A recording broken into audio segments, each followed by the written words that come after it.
cey Xelcom xéewal matale na taalibe Serigne Saliou Mbàkke bee ko yor mën ngeen leen a fekk ci biir YouTube bi nga def cabinet Xelcom xéewal TV da nga fa gis lu gën a yaatu ci seen wàllu liggéey yéen kaay yeeg Mamadou Mouhamed Ndiaye. jërë ngeen jëf Ousmane Sonko mi fi yëkkati woon coowal det caché di bor bu ñu nëbbu finalement dafa mel ni moom ci jëmi boppam moo réeroon yëral xët mu njëkk Walf Quotidien les aveux de Sonko la yéen kaay bi bind mu di lool moom journal bi mi ngi ko jëlee ci waxtaan wi Sonko président assemblée nationale Ousmane président bu Pastef doon def démb ak waa France 24 ak waa rajo RFI nee na ba muy wax bay wax waxi det caché comprendre woon amul woon levier yëpp ndax booba simple premier ministre rek la woon rax ci dolli da doon wax en tant que njiital parti politique bu doon joxe xalaatam point actu gis ne Ousmane Sonko dafa dellu gannaaw ci li mu waxoon ci det caché bi mu ne régime bi ñu fi wuute di Macky Sall ak waa këram dañ leen ko fee bàyyi Tribune di méngale li Ousmane Sonko def ak attentat contre le Sénégal ndax nee nañu andi na fi waxi det caché tax réew mi bloqué lépp ne kàkk mu xëy taxaw moom Ousmane Sonko fajaru cuuyu maam yàlla ne ba mu cay wax xamuloon lim doon wax Amidou Anne bokk ci responsable yi APR yi ne ñu ci xët mu njëkku Tribune li rek ay faf ki fi génnoon inventé waxi det caché moo génn naa ne ba muy wax da doon caaxaan anki dina kay mel ni ku naan ñu Moustapha Ba ma nekk ci dëgg jamono ji mën naa tàlli bu déggee waxi Ousmane Sonko yi woon démb Ousmane Sonko moo fi taxawoon di yuuxu fu ne di wax waxi det odieuse démb mu ne ba mu cay wax xamuloon lim doon wax ndax amuloon levier yëpp te moo ne day yéene kay bi nee na ñun dem si yàlla Moustapha Ba ma ca bar sàq fu nekk toog na fa di leeral point par point det bi anki dina kay dolli ci li ñu jàngatal Ousmane Sonko mi ñu dégg mu wax démb man Ousmane Sonko la ndax maturité la wane démb am li mu doon def ay calcul politique la réew mi quotidien moom li mu gis mooy Ousmane Sonko mu xubbi ko ba set wecc programme bi mu fi tëggoon ba teg di plan redressement économique yaakaar ju tas la ñu ci gis bu ñu sukkandikoo ci journal Le Quotidien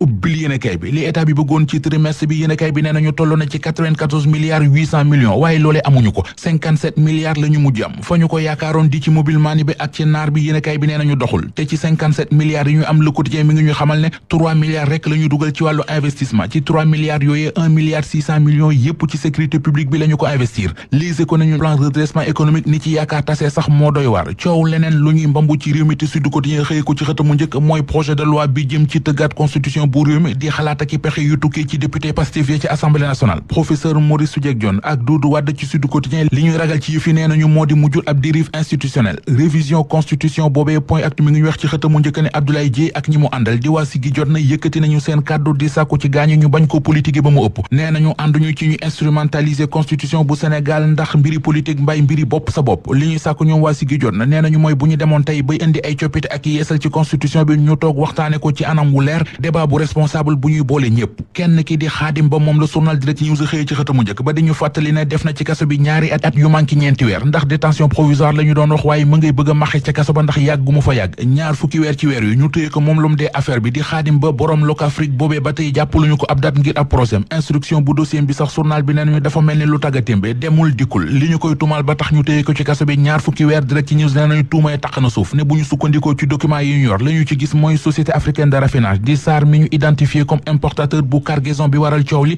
ñoom waa SAR nee nañu jot nañu ci marchandise ma te droit de douane bu ci aju woon it fay nañu ko li jaaxal ñëpp nag journal bi nee nañu mooy lu Xaadim Ba di def ci kaso bi ba tey la tey Max Sénégal France tey la yéenekaay yëpp xëy taxaw ci wetu gayndee Sénégal bokk ci ñoom l'Observateur mi ñu xamal ne France Sénégal tey la 7h ci ngoon ci MetLife Stadium photo Sadio Mané ak i kàddoom ci xët mu njëkk yéenekaay bi mu fay xamle ne pare nañu ñoom gaynde yooyee Soleil national nee nañu ginaar la ñu bëgg a reere lise ko nañu li gaynde yi bëgg ci kook yu France yi mooy suqi saaf sàqami seeñu ni ñu ko defee woon ci Séoul 2002 ngeen bàyyi ci xel bu baax adresse bi moo ngi nekkee Poulailler Baye Diop ci yoon bi jëm syndicat boo ñëwee ba ñaari pëna jëlal yoon bi jëm syndicat bi Poulailler Baye Diop rek foo laajte place su Xelcom xéewal daañu la ko wax cey Xelcom xéewal matale na taalibe Serigne Saliou Mbàkke bee ko yor mën ngeen leen a fekk ci biir YouTube bi nga def cabinet Xelcom xéewal TV da nga fa gis lu gën a yaatu ci seen wàllu liggéey